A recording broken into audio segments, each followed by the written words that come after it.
Good day, everyone. I'm Anshari Grace Mabalot from Bachelor of Secondary Education, major in English. So, today I'm going to discuss about the continuation of the report of Ms. Kyla Corpus, the students' diversity in motivation. Here's the objective. At the end of the lesson, the learners will be able to first reflect on your own experience as you read through situations given in this lesson, and then present the social and cultural influences on the cognitive and motivational process of learning. And lastly, state and explain two principles on the social and cultural influences on motivation. First, let's have the students from families of low socioeconomic status.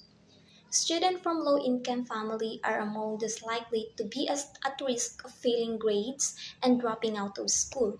Students from low-income families are far more likely to receive bad grades or be held back, and as much as 3 times more likely to drop out before completing high school than the children of more affluent families or those children that belongs to rich families.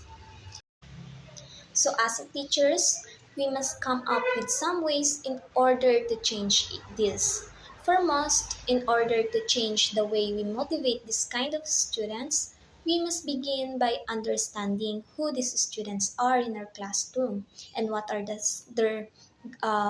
the greatest ways of motivating them in order to keep them or keep these students or children in school.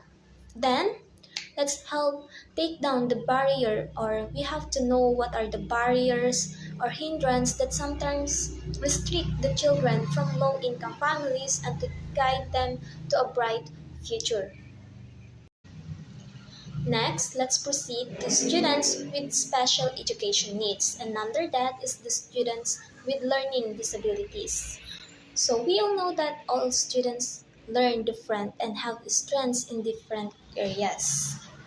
And motivating students with physical disabilities is equally important because, like students facing learning disabilities, this student may feel discouraged and therefore unmotivated to work hard in school. So, as we as teachers must find a way to motivate the students to succeed in all areas. Differentiated instruction is necessary to help students with learning disabilities for them to achieve.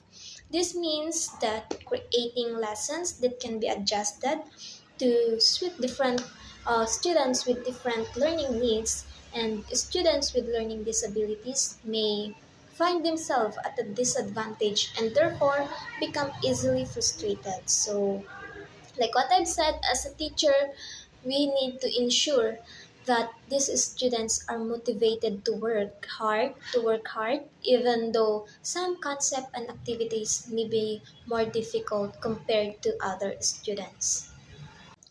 Next, let's proceed to the students with multiple intelligence or different learning styles. So once again, every student is different and learn differently. And as a teacher, it is our job to come up with the ways to teach all students and to find ways to motivate them. Intelligence comes in many forms and no student is unintelligent. So once a student understand they have different intelligence from some of the other students and that their intelligence is just as valuable as other, they will feel motivated to use their talents in order to achieve. So motivating this kind of student to apply their different skill sets to their work will help these students to feel better about themselves. So students with special education needs show the greatest diversity in motivation. Some students who are gifted may have high intrinsic motivation to learn classroom subject matter. On the other hand, they may become easily bored if class activities don't challenge their abilities. So, students who have difficulty getting along with their classmates may inappropriately attribute So we all know that intelligence comes in many forms, and no student is unintelligent. And once student understand they have a different intelligence from some of the other students and that their intelligence is just as valuable as any other, they will feel motivated to use their talents in order to achieve.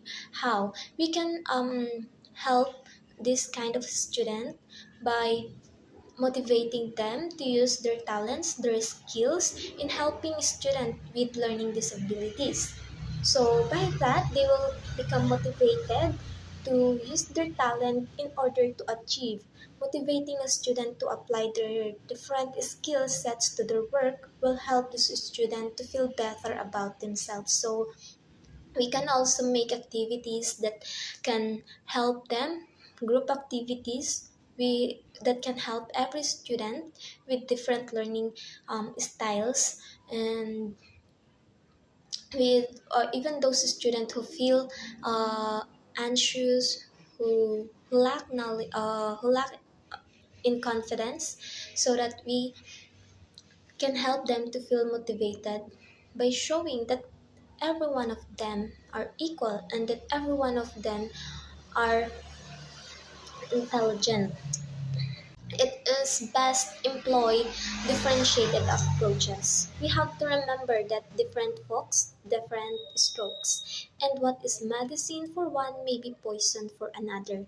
So, motivation is the key to learning for every student. So, we have to help them succeed, and we have to keep in our mind that diversity is present, but it is not a barrier to learn successfully. That's all. Thank you.